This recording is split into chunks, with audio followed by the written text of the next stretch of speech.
2 of this series. The Dinner Excuse and Tempo Storm are going to a very familiar map. Where are we going? Tomb of the Spider Queen. We're going back there again. So that's great because I love this map. It's such a great map. Web Weavers, though, there's so many awesome puns you can come up with Web Weavers, and that's what I love about it. And then gems. They're just one of the best ones to also make great puns out of, so I'm really happy to be here. Unfortunately, Pandemonium got knocked out. Rip the pun master. Cannot pun his pun team anymore. But, however, we are now getting on into the draft, so let's take a quick look as to see what's going on here already. We've got the first ban on Kerrigan. Dinner Excuse on their game for the drafting so far. I really liked their draft last round. I wasn't a fan of the execution, and obviously they lost in a very quick manner. But this map, if you do not ban a Kerrigan on this map, you are almost always going to see it shoved in your face. Like, it is just such a good map for that melee initiation, who comes with not only a rake but a stun and combos so very well into early game shenanigans. Exactly, and so at the same time, Tempo Storm gonna also take out Illidan. No melees here, says Tempo Storm, and then except says, excuse me, we're gonna pick Zeratul, and that's exactly what they did. They picked up that first pick. Zeratul. Tempo Storm now has to respond.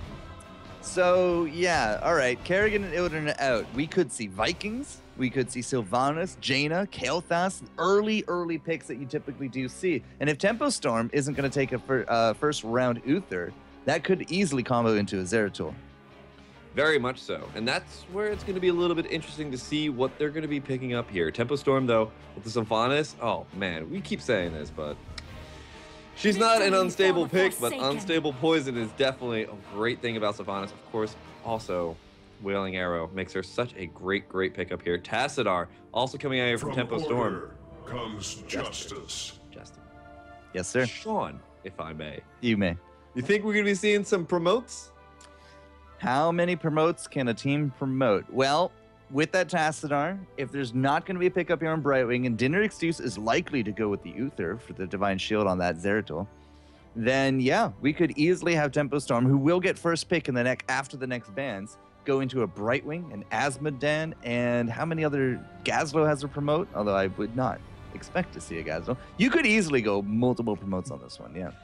Well, I mean, they could even just, I mean, all they really need to do, because right now, Dinner Excuse responds by picking up Brightwing. Yeah. One of your promotes, right?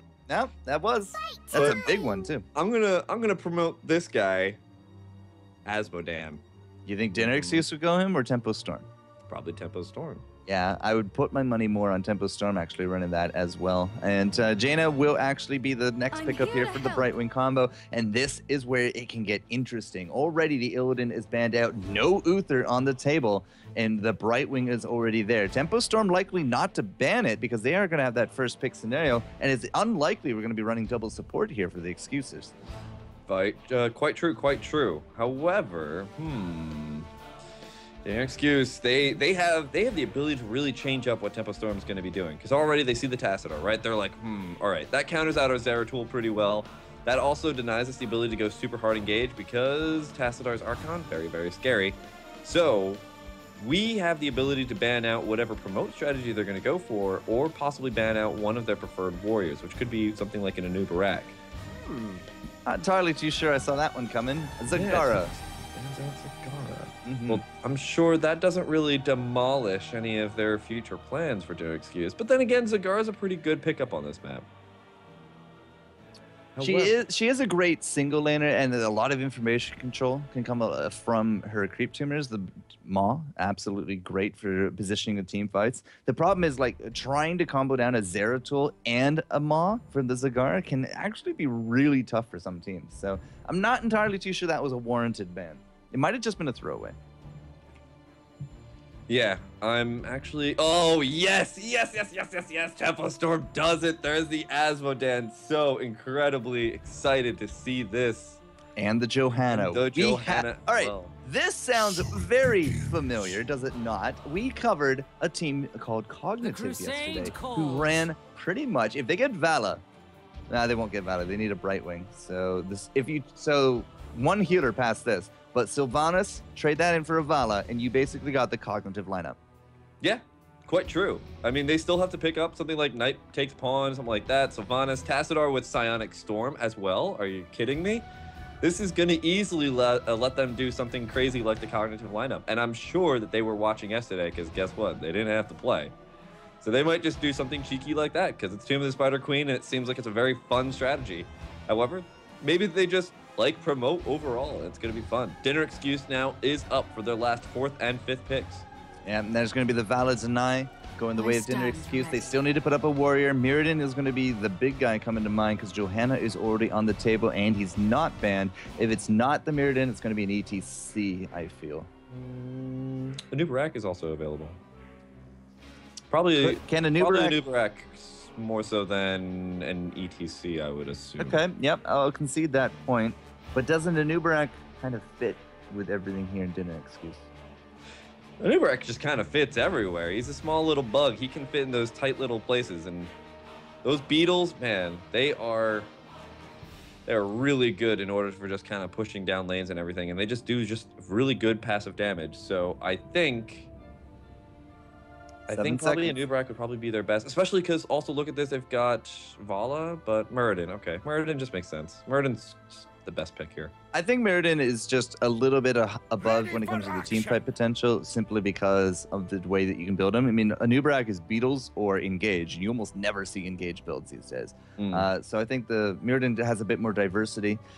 Do they know what's about to come down? Well, if the Dinner Excuse watched what happened yesterday, then yes, they will know exactly what's about to happen. And Tempo Storm is actually going to finish off the draft there with not Tyrael, but Rhaegar. That was weird. Why would they go for Tyrael? They have no. The graphic showed up for a split second. Oh, okay. I was about to say that would be a very interesting pick if they went for Tyrael. However, I mean, we just have to throw it this way: Dreadnought loves Rhaegar. Dreadnought loves Rhaegar. Like he has a so sleeps with it every night. Exactly right. He is so profoundly in love with this hero. He just loves to put that hero into any composition he possibly can. You can join the Church of Rhaegar. The Church of Rhaegar, yes. Thank you, TGN squad. I'm very excited to see him though, because he brings out this really feral side of Rhaegar, where he is just incredibly in the face of the enemy, and really just not only does he do a lot of healing, but wolfs down a lot of damage on the enemy team as well. We don't really get to see a lot of feral lunge from our Rhaegars these days. I mean, oh yeah, no, with the reduction of usefulness on healing wards and thus the healing totem, we do typically see more and more of the mana reduction on the heal, and then level 13 is the boost on the heal, 25% and an extra teammate hit. That goes a long way with rewinds, my friend. Yeah, chain heal on Rhaegar is incredibly strong, and the ancestral healing as well is just absolutely ridiculous. Pair that up with just the ability that you still do a good amount of extra auto attack damage anytime you come out of wolf form. It's a very actually great way to start doing a little bit more burst damage and keep you around and mobile on the map. That's why I love Rhaegar so much, and Dreadnought knows how to play Rhaegar really, really aggressively, but without going a little bit too far. So his Rhaegar's got a lot of bite, and I really love watching him play it. And overall, Tempo Storm's composition, look at this. They've got 3 Blood for Bloods. They've got 2 promotes. Well, 2 different styles of promotes, but 2 somewhat promotes. And just overall, a very good composition for pushing down lanes as well as team fights. Yeah, the steal on Brightwing, I think, really did hurt the triple promote style from Tempo Storm. But yeah, they did pick up 2 of them, one of those being global from the Asmodee. And yesterday, we had a 13-minute, 9-second max stack of Q from those Globe of Annihilations from Glaurung. Can Arthalon, who basically brought this strategy to bear, actually match or exceed that in this match? That's what I'm going to be looking for. I don't know. Is he going to be able to annihilate Glaurung's record? That's the question, but I don't know if that's going to be possible. They're going against the Dinner Excuse, and, you know, those other games the other day, they went against, I think, a little bit easier opponents than what the Dinner Excuse is offering so far, especially from how the drafting has been looking. But we'll see exactly how this goes, because we are starting to get into this game. Spawning over here on the left-hand side, it is the Dinner Excuse, down 1 match. They're doing a nice little ring around the rosy around this keep here. Caterpillar, Cat-O-Pillar, Charge, Rando Bob, Mr. Cogburn, and Lou. Now on the flip side, the Kings of North America looking to solidify their spot into the round of 16 and hopefully beyond. It will be Soldier, Zuna, Dreadnought, KO, and Arthalon, and a big siege damage already on that gate. Yeah, throwing out that initial globe, and I'm very curious to see what's going on. We can already see that they were starting to put that 5-person stack in the mid lane. Are they setting up for something? Shh, quiet. They're hiding in the bush. Oh no, they've been discovered. Now, KO does, of course, have that task story, took it away from the Dinner Excuse, so they have the Oracle advantage, and this is the big strategy that we saw last time. You keep 4 of these guys together, you throw someone into that top lane, and you roam as one. You're going to be looking to get those mercs down real low, the creep wave real low, and Arthalon is just going to dunk down with that globe right there, and we're just going to keep seeing that for several minutes now. Yeah, and already you can start to see that they're just moving back and forth. Now, we saw Cloud9 Maelstrom yesterday decide to start sitting in the middle where this turn-in is and actually start stopping this from happening. Is the Dinner Excuse going to be able to pick that up, decide that that is going to be the best way to stop this, or are they going to be a little bit too late to the party and realize that this is not, that they're just going to be able to not stop this and the globes will do too much damage? The globes are starting to really look scary. And what happened yesterday when we saw Cognitive go up against this, it was this area right here by the cocoon. We had Cloud9 stop the Cognitive strategy of this exact strategy by intercepting the team as they kept going back and forth, back and forth. Then we saw some ganks on the solo lane. Right now it's Lu and Dreadnought. I don't think Lu can actually kill Dreadnought in that solo capacity, but if you're not going to be able to stop out this stacking strat, you have to try to at least win one lane, otherwise it's just going to be all aces for Tempo Storm. Yeah, and that's going to be the scariest spot here, is even if they start losing some team members here and there, even if Dreadnought does get taken out here, do they stop Dreadnought? No, then the globes will get stronger and stronger. So it becomes a little bit of a balance here, and if they're not too careful, it's just not going to be too easy for them to actually take this game. Already, they're setting up the next one. Arthalon was polymorphed. That's actually really nice strategy there from Caterpillar. Yeah, that actually denied the entire creep wave. I really like that quite a bit. Now, Arthalon's sitting here contemplating life as the Lord of Sin. If you're the Lord of Sin, I think you have a lot more to contemplate. So what he's going to do now is just hang back. He doesn't want to risk any more of those stacks. And it's basically the same kind of strategy. He's just going to stay in the shadows, and bam, there it is. You just set up the same kind of strategy, but you do it from safety. There's absolutely no chance you can screw that up unless, once more, you kind of polymorph out Johanna and you stop that Condemn, or you poly out KO and you stop out the Psy Storm. But so far, again, that is just not happening. But again, top lane, if you can't do anything in these bottoms, go for the top. Dreadnought, however, is just looking nice and crispy and not really phased at all. Lu has not really been able to put a dent into him. Well, you know why? Is also because not only is it just Dreadnought, but Arthalon is throwing his Generals of Hell up there as well. So that's allowing that lane to keep pushed, because Jaina, look at how quick she just wipes out those creep waves very, very quickly. But you start throwing some General of Hell, you get the bound minion at level 4, which Arthalon did, and now you've got those promoted minions, plus everybody else is doing 25% more damage.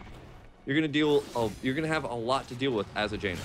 Now Zuna is going to be making a quick entrance here. Soldier and crew, again, they're just going to keep ping-ponging back and forth. We're trying to dunk down some coins, or some seeds, gems from Caterpillar, but he doesn't quite get it. And now it's going to be, he's looking for that polymorph, but Unstoppable is blocked with that Iron Skin, and Soldier will not be denied the farm here for his Arthalon. Yeah, Arthalon now up to 150 stacks, starting to get pretty big, pretty strong, pretty quickly. And this is becoming all too difficult to deal with. This little gem of a strategy here. Lu taking a good amount of damage. Soldier being aggressive. Are they going to be able to finish it off? Zuna gets the little bit of damage and throws in the Envenom just to make sure that they clean up that job. And that's the first blood going their way as well. So Lu has tag team out with Caterpillar, said that the polymorphs are just not going to be enough. But still, you're not really touching this lane. The ammo is still very, very plentiful into this top. And now Caterpillar is actually going to be the one that's going to be putting in some of those gems. 41 to about 37 by the end of it. No, okay, I guess. Yeah, all right, because 40, yeah, all right, I got it. 41 to 20 by the end of it all. And Soldier has 34 more that he can put in at any time here. And not only that, but it looks like actually both these teams could get their turn if they really wanted to, but neither team really wants to push that just yet. Oh, actually, as I said that, was not looking at top lane. Blue is going to get their first web weavers, but Arthlon, with all those stacks, going to be able to clean up those web weavers really quickly. And since it's a 4-man stack basically going back and forth, they're going to clean up mid or bottom, and then they're going to clean up the other one. It looks like they're actually going to start off top, so they're going to just do a whole world tour, lane to lane to lane. But jeez, I mean, he just has so much damage on his Q now that it's just wiping him out. Not even with a black pool, but finally a kill. No, they get denied. Zuna was so very close to the end of it all, but the 4-man gank is not enough. Yeah, that was really, really close. And if you watch, Dreadnought almost body blocked him, but then backed up for a second just to let Zuna through. That's actually a really big thing that I always want to point out whenever I see anybody do something like that, because I know so many times my teammates will just like body block you while you're trying to get away. It's so frustrating, but that is how Tempo Storm plays. They play very, very nice. However, right now, wow, as I said that, they do pick up a fort here in the top lane. Very, very nice play here from the team Dinner Excuse. However, Tempo Storm still threw down that globe. So scary damage. Yeah, the scary damage is absolutely real, but at the same time, that was a fantastic play from the Dinner Excuse. They didn't get the kill on Zuna, but they got him low enough that he wasn't able to put up any kind of big pressure there in the top lane, and because Arthlon had already been off to other lanes, they were able to solidify their push, and they got a fort for their trouble as well, and that's going to keep them pretty close to parity for experience, which is pretty much what you need to be doing at this point, because once level 10 hits, you're going to need your heroics as quick as you can to contest up against this Tempo Storm team. Yeah, because as soon as a globe comes down, guess what? You're going to need Brightwing to start throwing down a lot of blink kills. You need to start getting all your health back up as soon as possible. And that's going to be the scary point here, is you only have 10 seconds to get everybody's health back up again before Arthlon gets another globe in. And guess what? He's going to hit that black pool. Black pool is going to be able to do even more work than he's already doing with these globes. So very, very scary points coming up here for Tempo Storm very shortly. But Dinner Excuse, not that far behind right now. No, not at all. As I said, the experience is actually pretty much on par. And because Arthlon has actually been busy top, we've been pushing in the mid, and that will grant us those heroics in very short order. The fountain is already down here as well. And, perhaps Tempo Storm is focusing a little bit too much on getting Arthlon actually stacked up, because their experience lead has been pretty much negated out of this. Yeah, but like a very slow, somber song that builds into something super hype, their tempo starts off low, but starts to get high, because once Arthlon hits level 10, there we go, there's the black pool. He will start setting the rest of the beat for this match, and he can possibly beat these opponents single-handedly with these giant globes later on. They do have a good amount of squishies. I mean, the Jaina, the Zeratul, the Brightwing is, can't blink heal yourself. So, I mean, there are some really big targets setting up. We haven't seen a black pool go down yet, but that was a dunk for 548 here at the 8-minute mark, the level 10 mark. And Blue Web Weavers are actually going to be descending once more. We've beaten Tempo Storm to their own turn-in. Yeah, and that's going to be really nice for them. Arthlon, though, possibly going to get caught here. Mr. Cogbar doing a really nice job to body block, and they are taking a very good team fight. Fala getting a great strafe off, hitting 3 members constantly. Soldier, though, re-condemning to turn the fight around. There's a Void Prison going down there by the Zeratul. Can they actually take out Soldier? They are really doing well in this team fight. Dreadnought being aggressive, trying to pick up the gem, and he's going to just barely get away. They need to focus him down to stop that gem. And if they can't, he's going to be able to survive. And, oh, that's not going to be great for them, because that's a lot of gems that's going to stay on Tempo's side. But they got 2 kills for none. They spent out every heroic, and they are going to reap this reward because the Web Weavers are out on the floor. We got mid pushing in. That's going to be putting pressure on this fort. Arthlon went bottom to defend, but it's this top gate at the keep that is actually going to go the way of the Dinner Excuse. Their game number 1, at this point was basically almost over, but their game number 2, they are starting to take the lead. Yeah, they're doing really well here, but Arthlon just released a Black Pool Globe, and it did 1,000 damage. Oh, that's so scary. So scary. 414. He might actually break this record from Glorong yesterday. That was, what, 10-something? 1309. 1309. We got 4 minutes. That was 10 minutes. Okay. I took a screenshot.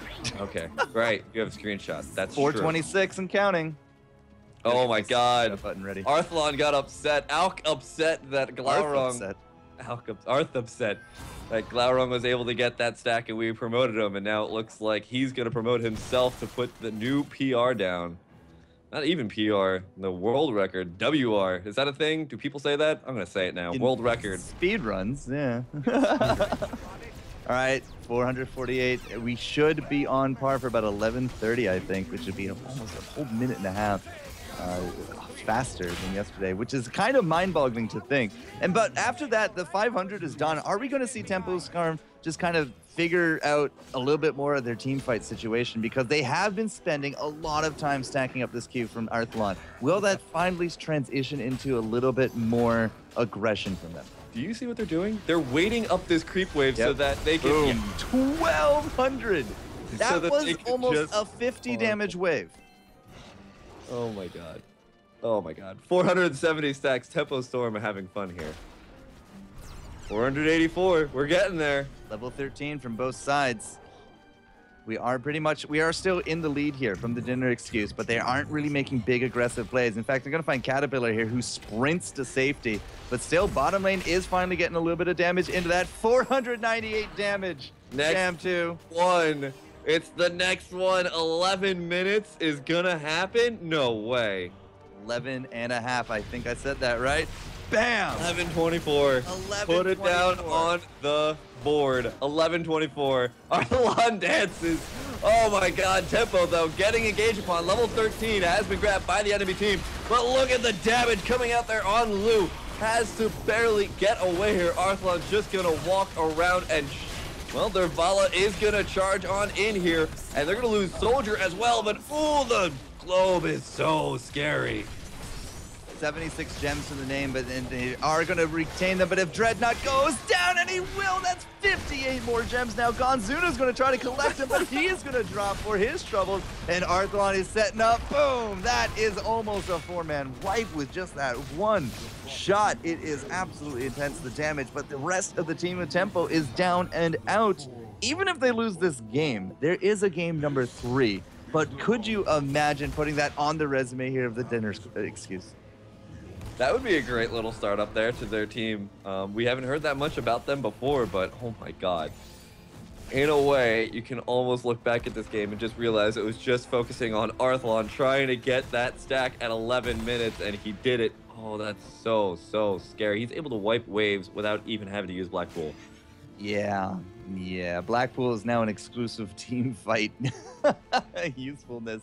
Oh my goodness. 14-14. Let's take a look at some of these talents, as these teams are just going to jockey here. Maybe not. They are getting engaged upon Arthlon. Big silence arrow, and that is it, Robin, for Lou. The dunk. 1,300. Oh my god. Was super overkill. Caterpillar now going to be on the retreat here with the team as well. And Tempo Storm, I think they're done fooling around, champion.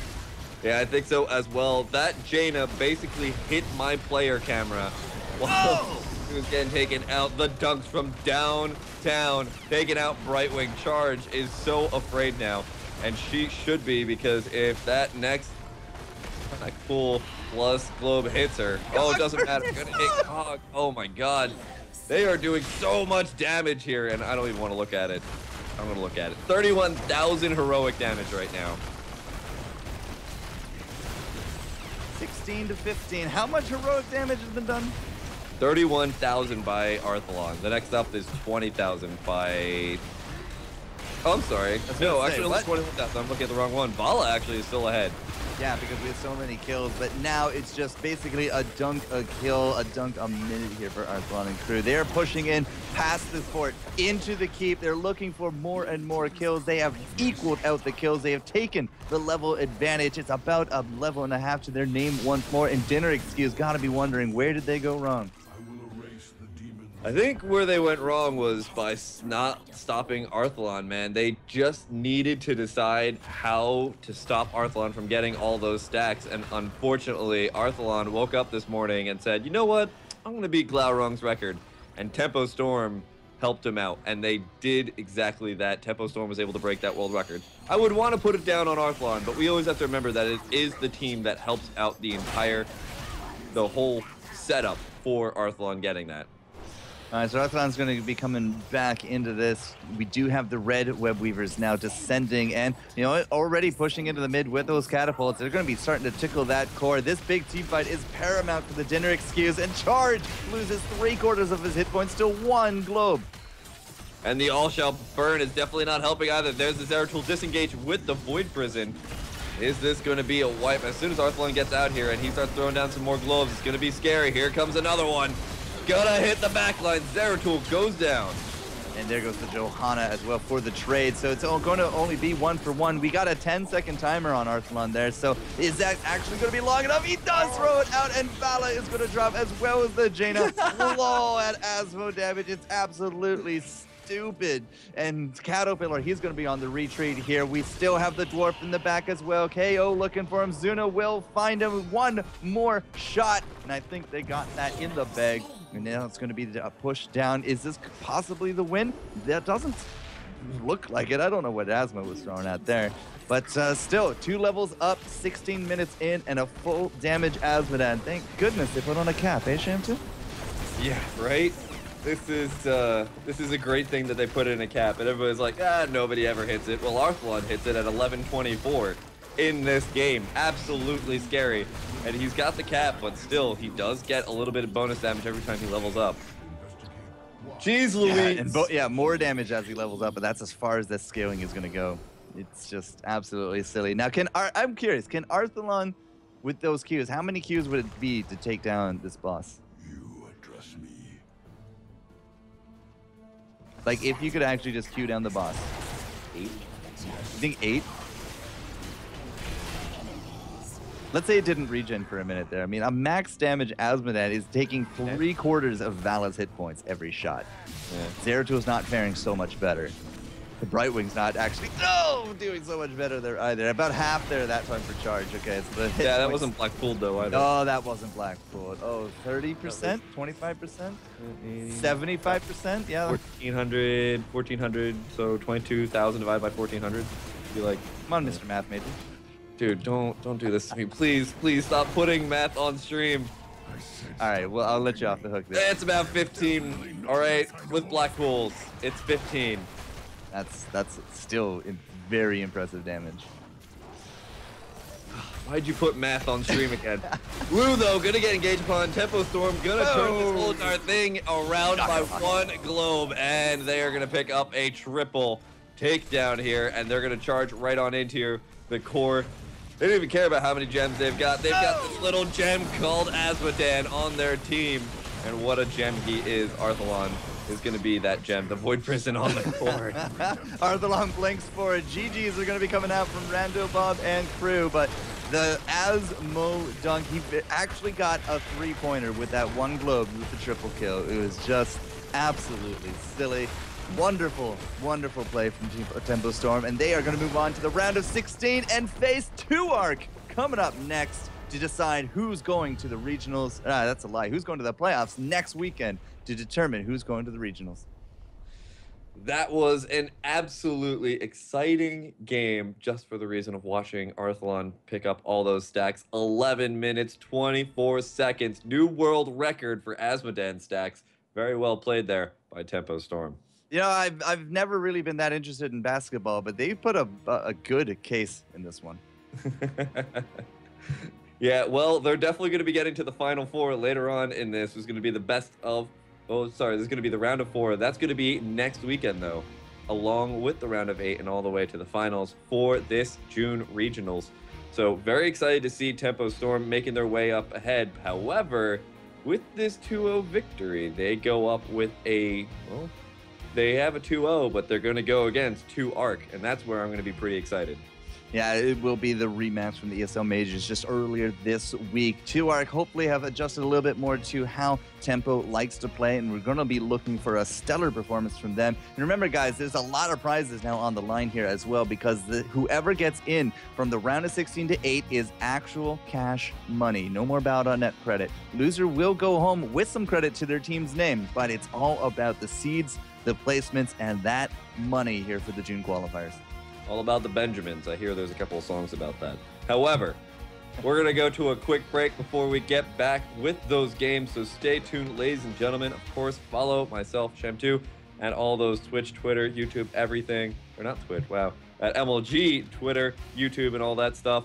And then, of course, Jester, where can we find you? Twitch, Twitter, YouTube, Facebook. I actually have VODs processing from yesterday, would you believe? Ooh, nice. Yeah, getting those out. They're going to be coming out all this week, but you guys are obviously on the channel here as well, so feel free to hit the buttons. It is much appreciated. Your support is always so very useful and happy, and you get big hearts from me and Sham too, and all my various